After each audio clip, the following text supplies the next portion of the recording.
Secangkir pengharapan untuk mengawali hari ini. Kristus bisa datang sebelum ini. Tuhan, maukah Engkau pada masa ini memulihkan kerajaan bagi Israel? Kisah Para Rasul 1 ayat 6. Jikalau semua yang sudah bekerja bersatu dalam pekerjaan pada tahun 1844 menerima pekabaran malaikat yang ketiga dan menyiarkannya dalam kuasa Roh Kudus, maka Tuhan akan bekerja dengan hebat dalam usaha-usaha mereka. Terang yang besar akan dipancarkan ke bumi ini. Bertahun-tahun yang lalu, penduduk bumi seharusnya sudah diamarkan.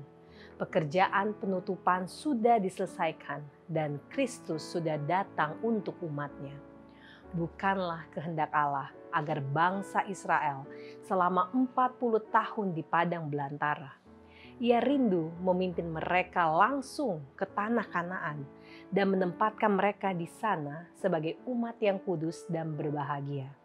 Akan tetapi, mereka tidak dapat masuk oleh karena ketidakpercayaan mereka. Ibrani 3 ayat 19.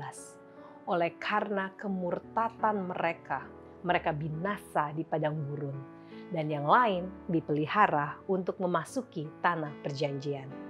Demikian juga bukanlah kehendak Allah menunda kedatangan Kristus itu begitu lama, dan umatnya harus tinggal di dunia yang penuh dosa dan duka cita ini.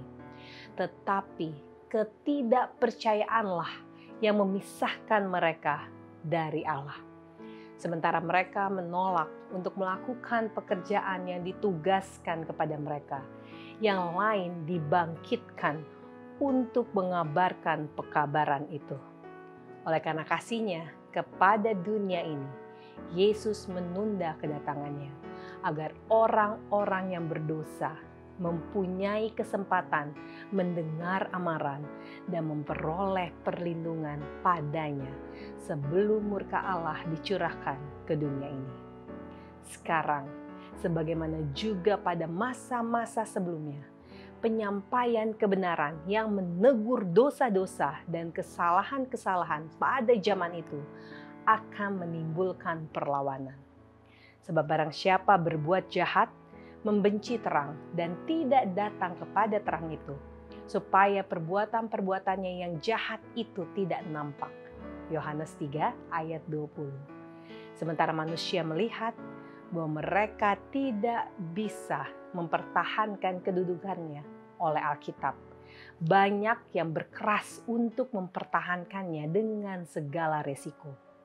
Dan dengan roh dengki, mereka menyerang tabiat dan motif mereka yang mempertahankan kebenaran yang tidak populer itu. Kebijakan seperti itulah yang dilakukan sepanjang masa. Elia dinyatakan sebagai pengacau di Israel. Yeremia seorang pengkhianat. Rasul Paulus sebagai seorang yang mengotori bait suci. Sejak dulu sampai sekarang, mereka yang mau setia kepada kebenaran telah dipersalahkan sebagai penghasut, bidat, atau pemecah belah.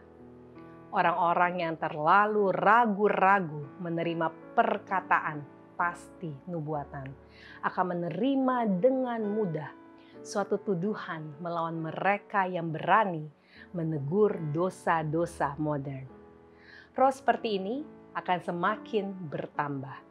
Dan Alkitab dengan jelas mengajarkan bahwa waktunya sudah dekat bila mana hukum-hukum negara akan bertentangan dengan hukum Allah. Sehingga barang siapa yang akan menuruti semua petunjuk-petunjuk ilahi harus berani ditegur dan dihukum sebagai seorang pelaku kejahatan. Melihat keadaan di atas, apakah tugas juru kabar kebenaran? Apakah Allah memberikan terang kepada hamba-hambanya pada zaman atau generasi ini? Kalau begitu, mereka harus menyinarkannya ke dunia ini. Alfa dan Omega, jilid 8, halaman 478 sampai 480. Demikianlah renungan kita hari ini. Selalu mulai harimu dengan secangkir pengharapan.